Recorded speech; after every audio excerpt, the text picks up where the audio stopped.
As unidades de PPP são criadas tipicamente para atender às necessidades ou requerimentos institucionais para gerenciar um programa de PPP. Como se sabe, os projetos de PPP são bem diferentes dos projetos típicos de obras públicas, com mais complexidade financeira e técnica e legal, e porque é necessário que a implementação, seleção e monitoramento desses projetos tenha uma equipe apropriada para realizá-los. Essas unidades podem ou não ser criadas para poder ter melhor controle e administração dos projetos de PPP. Mas quando essas unidades são requeridas e são criadas, lhes são atribuídas várias funções e devem, acima de tudo, estarem alinhadas com as necessidades dos países, dos estados ou dos municípios. Em geral, essas funções devem ser dentro do ciclo do projeto e podem ser ordenadas nas seguintes fases. Primeira, desenho de políticas públicas e estratégias para a abordagem das PPPs. Segundo, seleção, identificação e priorização de projetos. Terceiro, análise de projetos individuais. Quarto, estruturação financeira. E quinto, gestão de contratos, monitoramento e execução dos projetos. Cabe destacar que a definição das funções específicas que uma unidade de PPP vai ter devem ser definidas de acordo à estrutura institucional existente e de acordo com as necessidades e deficiências que se procura evitar ou solucionar. Por exemplo, se o problema principal que um governo procura solucionar for as questões de coordenação entre as diferentes áreas ou ministérios, então a unidade pode assumir esse papel, definindo uma estratégia que seja executada e integrada por ministérios de linha e outras agências.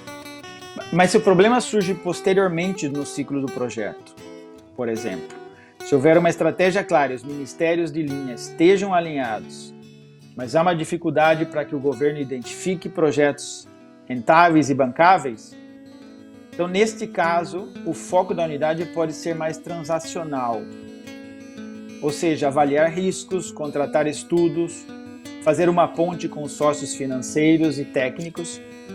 Para mencionar dois exemplos, podemos usar o caso do Peru, onde a unidade tem um foco mais estratégico, buscando mais a atração de investimento, com a atração de empresas, e atuando onde não existe coordenação entre as diferentes agências e ministérios.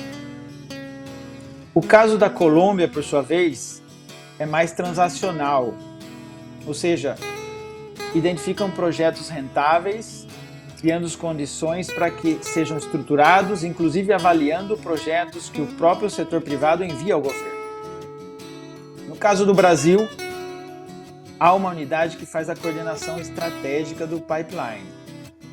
E nos estados temos os mais diversos modelos.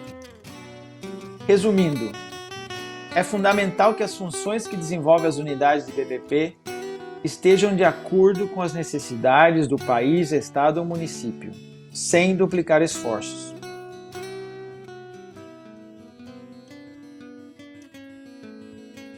Atualmente, as unidades de PPP expandiram-se no mundo. Segundo as últimas pesquisas, existem mais de 100 unidades estabelecidas nos governos do mundo inteiro, com funções específicas para apoiar o desenvolvimento das PPPs. Na nossa região, temos mais de 20 unidades, sendo 8 localizadas no Brasil, nível subnacional.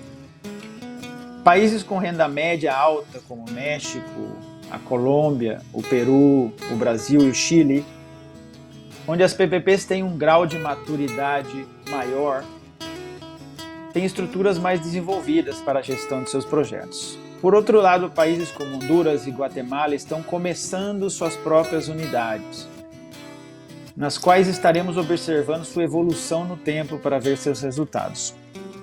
Com isso, podemos observar que aproximadamente 20% das unidades PPPs a nível mundial estão localizadas na América Latina. o que demonstra a importância que tem esses projetos para a região.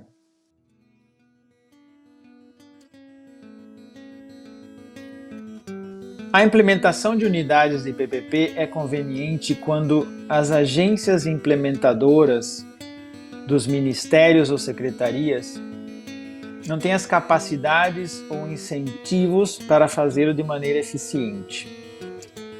A África do Sul, por exemplo, implementou uma unidade para evitar o problema de que alguns ministérios estavam utilizando as PPPs como um mecanismo para fugir das limitações fiscais de curto e médio prazo, sem considerar os objetivos principais de transferir riscos ou ter melhor eficiência. A unidade de PPP, nesse caso, permitiu contar com uma visão mais clara e transparente em termos de riscos, em termos de valor por dinheiro do projeto e em termos de rentabilidade do projeto. Devemos ter claro que as unidades de PPPs não são uma solução para todos os problemas e que nem sempre são necessárias. O êxito das PPPs depende de outros fatores, tais como o marco regulatório, o marco legal, o clima de investimento, a segurança jurídica e o mercado de capitais, entre outros. Mas, em um enquadramento institucional ideal, todas as funções podem, de certa maneira, ser desempenhadas sob os ministérios ou agências implementadoras dos projetos, ou ministérios de linha. Por exemplo, o governo de Vitória, na Austrália, implementou projetos de trens suburbanos complexos em Melbourne por bilhões de dólares apenas com grupos de trabalho, junto com a equipe do Tesouro, Finanças e Ministério responsável. O Chile, por exemplo, tem um programa de concessões bem sucedido e gerenciado por uma unidade dentro do Ministério de Obras Públicas.